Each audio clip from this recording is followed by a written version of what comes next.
right now you're barely doing enough to stand out from someone who actually teaches almost exactly what you do. And when I say that, I mean the person where they're actually teaching someone a very similar structure, right? Maybe as an example, you teach someone how to use the keto diet and you're helping, women who are 35 to 40 do use the keto diet, etc., right? There is someone else who is teaching that exact same demographic. And right now you are barely separating yourself from that person, which is terrible and is going to cost you clients. Now, if you look at it from the larger scale, the reality is, even in that example of that, keto coach helping 35 to 40-year-old women, you are really getting put under a massive umbrella of basically people who are helping individuals lose weight, which is a huge niche industry area that is being served right now. So if you feel at all like you can relate to either or, because right now I'll tell you what, if you're not standing out from that person who's doing exactly what you're doing, and you're not having a way to really stand out also from the masses, you are going to be fighting a massive uphill battle, to say the least here, all right? And this is where understanding how to stand out, how to get your messaging right, you can't fake this, and you have to, it all has to stem from an authentic core place, and that's why I'm such a big believer in reverse engineering. All right, so I want to dive deep into that here today. I believe that everybody, as far as coaches goes, is really struggling with standing out, and it's because their frameworks, their strategies, when you look at them at their core, when you look at them on a piece of paper, they all look exactly the same. And like I said, it's costing you clients, it's costing you sales, it's costing the growth of your brand. And the faster your brand grows, the more that you stand out, the easier sales become, right? A strong brand is basically being able to charge more for the same services. And the way that big brands are able to do this is because the messaging is so dialed in, right? Nike is able to charge so much more because they have LeBron James and all these people who are helping build the brand, and therefore it's allowing them to charge that much more. And at the end of the day, they're selling sneakers. They're selling basketball sneakers and running sneakers like everybody else, but their message behind it, everything they've done up to this point, it's all of this that is making it far more powerful behind the scenes. So let's just tap straight into how you could go ahead and get around this, because I bring my clients, I run branded clients, a coaching program that really is helping coaches, and it's all around, with today's topic, is all around reverse engineering, right? So really, we're reverse engineering the core offer, your flagship offer, as I like to call it, your bestseller offer here, right? So we first have to understand that. And a lot of people come to me where they have a core offer. They have what you could argue is a placeholder for their flagship offer, but it hasn't been turned into a bestseller offer yet. And I'm about to spill the tea on how we make this happen, okay? So number one, we need to look at what it is you actually do. That's the first thing. Number one, out the gates, what the heck is it that you do? And what the heck is it that you do that's different?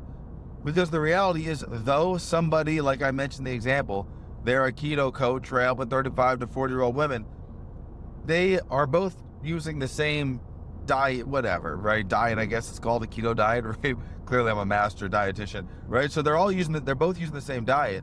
But you and I both know, though they're using the same, they definitely have slightly different philosophies in different areas. The problem is that they're not doing a good enough job at actually showing the difference, because they're just showing up saying keto. They're just showing up saying, use a meal plan. They're using the same mainstream terms that, though it is good for, like, let's just say potentially if you're trying to attract a broader audience, you still need something that, though these keywords work there, you need something that stands out. And so I think this is where people mess up, is that they try to stand out they try to think of something to stand out before they have a clear understanding of their high ticket offer. And when I say stand out, I really specifically mean with their marketing. They're going to the marketplace, they're going with their ads, they're going with their organic content, and they're just throwing stuff out at the wall, hoping something sticks.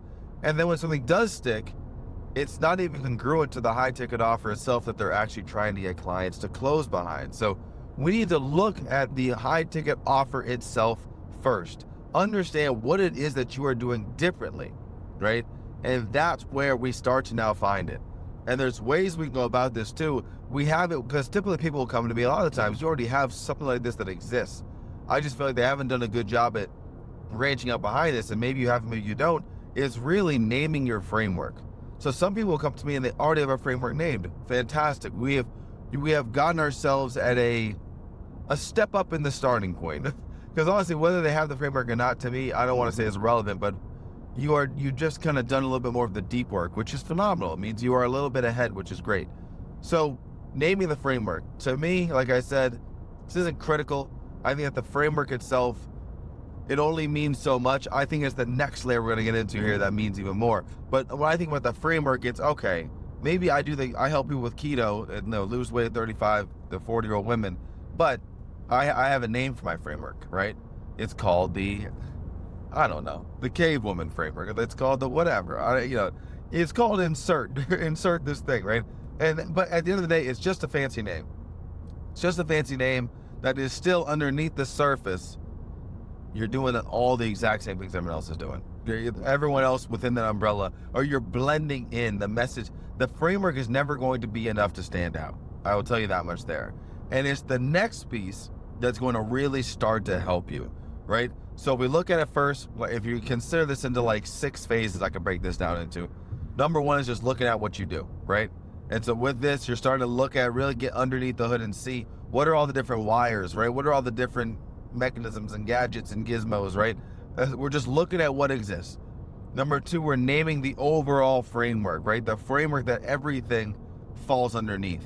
I mentioned umbrella when it comes down to the entire industry, but let's think about the umbrella as far as your framework. What is it? When someone comes in, we just work on this one framework and this gets us where we want to be. Now the framework can have several parts to it. We'll get to that in step 4, but step 3 or part 3, part 4, step 4, however you're breaking this down as you're listening. But step 3 here, part 3, that is really a piece that I love tapping into. And a lot of times I'll kick off calls with clients. This is one of the big things I'm helping to unlock because of how this plays downstream with my overarching framework that I teach honestly as well too, which what I'm kind of teaching you here, this is kind of, this is one of the first parts to my core framework, if you will, to kind of start to understand, because of how I just believe this will help to differentiate you down the line as you go, right? And so number 3 really is finding the unique mechanisms within the unique mechanism, right? And so when I say that, it's really finding the unique mechanisms within that framework we have just named. That is what we want to double down on and start to get some clarity on here. Because like I mentioned, you are probably doing the same thing from a surface level. You're teaching the same thing as somebody else. If you think you're not, you're ridiculous and you're lying to yourself and your ego's getting in the way, right? I don't care how niche you think you are, right? There is someone else who is teaching what you're teaching, at least from a semi-surface level, right? I saw something where it's like, hey, there's somebody I know who does blood work for CEOs, right? And like they help them, but at the end of the day, like they're helping them with their health and they're helping them to be optimal. There are other people who are doing that, right? Maybe the blood work piece is a bit more of it's a slightly more unique thing, but we still want to take it that much further, honestly, when it comes down to standing out. But this is where I'm trying to help us here, is how are you standing out? And I would argue too that even the fact that you are doing blood work is a bit more of a unique mechanism in comparison to all the people who are out there just optimizing CEOs' mental health, right? And kind of their day-to-day health and these kind of pieces, right? You're doing more than just that. So by doing more than just that is, we want to now really get underneath the hood, like I mentioned, and see, all right, let's put those under a microscope. What are we doing here, right? One of the things, I just had a kickoff call with a client last week where we were talking about, they're in the health space and they're helping people really with different kinds of diseases, if you will, too. So some on the diabetic side, elements like that. And one of the pieces that they do is they were just talking about how they kind of come in and they do a consultation to start, right? And so the consultation, you could go ahead and say, like, think about it this way, how many people are having consultations, right? Let's have a consultation before. Everyone is doing that. So now let's get underneath the hood. What is it that you're actually, and this is where it's so big. I think about an episode of Mad Men where they talk about this. I wasn't even thinking about saying this, but this just dawned on me. It's like in Mad Men, they're doing the exact same thing. If you don't know John Hamm, I forget what his name is in the show, but he has a cigarette company that comes to them, and they're thinking about ways to stand out with the messaging. This is like one of the third or fourth biggest cigarette companies. And they do it by just identifying a part of the process, right? And a part of the process they do when it comes down to, I don't know how you make cigarettes, but making cigarettes is they bake them or something. It's something like that. They bake the cigarettes, like, or they bake them in the sun or something, right? And so that's just something where, hey, I've never even knew that was part of the process, right? I didn't know that was a thing. And so the fact that, once again, all the other cigarette company makers were doing this, but none of them were saying it. And so what they did in the episode was they went ahead and they basically took that angle and they just ran with it, right? And, you know, people like P90X gets a big rep for this. It's like, you're just taking something that, though other people are doing it, I think it was like muscle confusion was the P90X thing. It's basically like, hey, just don't do the same workouts every day. Mix up the workouts and it will help your muscles get stronger, which other people are already doing this and teaching this, but they have not labeled it. And so this is where the first piece really comes into is we need to understand what are the unique mechanisms. Muscle confusion is a unique mechanism, right? Or just how you're switching up your workouts. That's a unique mechanism, right? How you're bathing your cigarettes in the sun, whatever, the tobacco in the sun, if you will. That's the unique mechanism that you want to point out. Like, that's something that's happening, right? And so now the big piece becomes finally, when I tell people find the unique mechanisms within, now it comes down to, all right, let's actually label these, right? Now let's give these a name and really make them feel real. The same way that we're talking about with muscle confusion with P90X. That's just a fancy way for saying change up your workouts. And so this is where people have a really tough time because they think, everyone else is doing this. And this is where, I guess, it ties back to my health client there. What we decided for them is it's like, all right, they're doing something really powerful with their consultation. Like, what are you going through?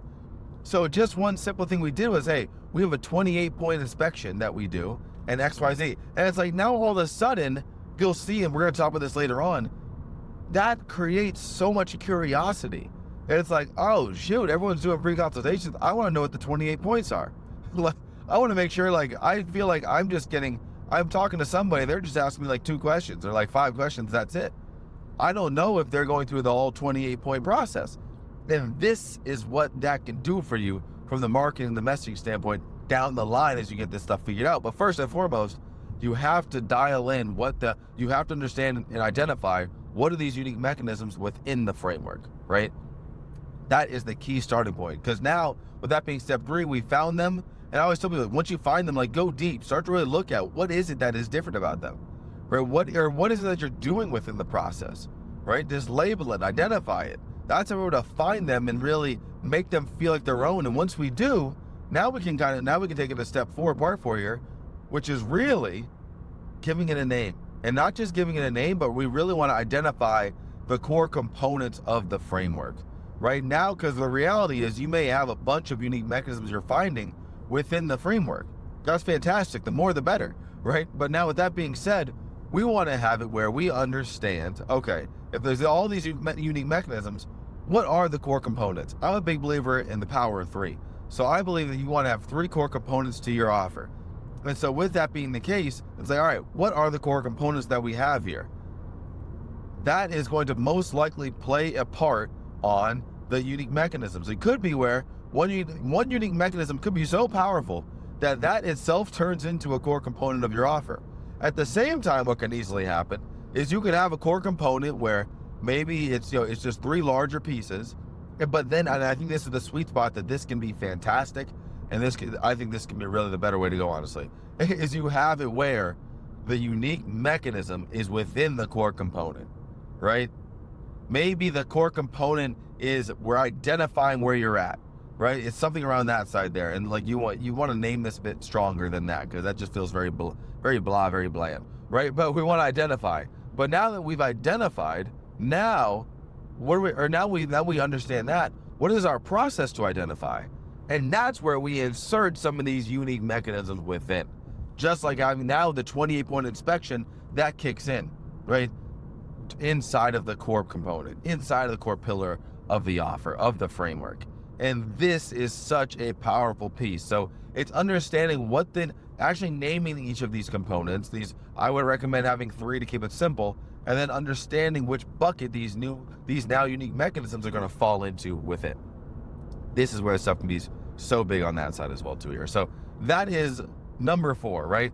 Now, like I said, we want to go ahead and make sure we have clarity on naming these pillars, right? Naming these components. Now, number 5, right? Number 5 here. This is what's let's look back. We've looked at what we have, number 1, right? Number 1, we look back at what we have. Number 2, we've gone ahead and named the framework, right? Number 3, we've gone ahead and found the unique mechanisms within the framework, found the unique mechanisms within the unique mechanism, right? Number 4, we're actually naming it, right? Putting it out that way. Number 5, we are now going ahead, and this is where it becomes critical here. Number 5, we're getting out there and we are repeating these things as often as possible. That is what we are doing for number 5. We are simply showing up in our content on whatever you're doing. Like, let's just say whether you're doing content, whether you're doing 5-day challenges, you're doing webinars, you're doing sales calls, you're doing masterclasses, you're doing live streams, you're running ads, whatever the thing is you're doing, you need to be showing up consistently repeating these unique mechanisms. That is what is going to be a game changer for you. And that's what's going to help you stand out from the crowd that much more. Too often what people are doing is they're showing up, trying to find, showing up and just kind of making up unique stuff. And here's the problem. It doesn't tie back to your core high ticket offer. This is why we started the foundation of the offer and we look at what is truly happening within that way.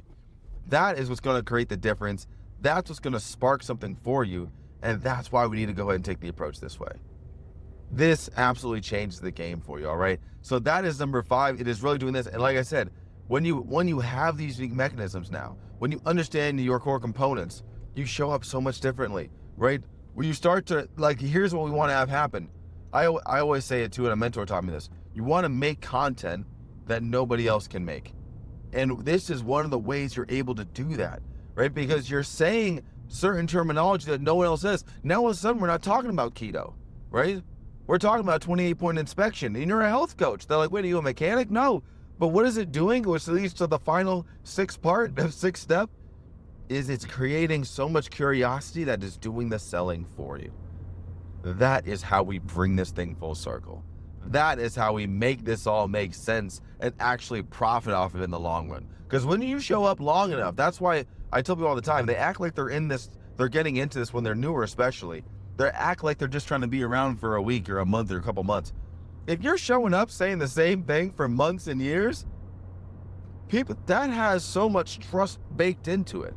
People, I've been talking about bestseller offers for years now. Like, that gives me authority just naturally on its own. It's subconscious at the very least. And this is how you need to have it set for yourself. And the reason it's been this way is because I've been doing my homework for years, right? And I know at the core what my core components are. And having a fantastic offer is one of them, which is why I'm always referring to a bestseller offer, right? Which is why I talk about having a client magnet funnel, or as you may have heard me talk about, a 1-page funnel to sell your bestseller offer.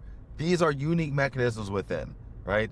If you want, I got the link below to check out 1-page funnel if you want to go make one for yourself. But I say all this to say, this is how we bring it all together, and this is how we reverse engineer, right? As you see, we weren't talking about selling at all when we started here. We're talking about an offer. We're talking about standing out.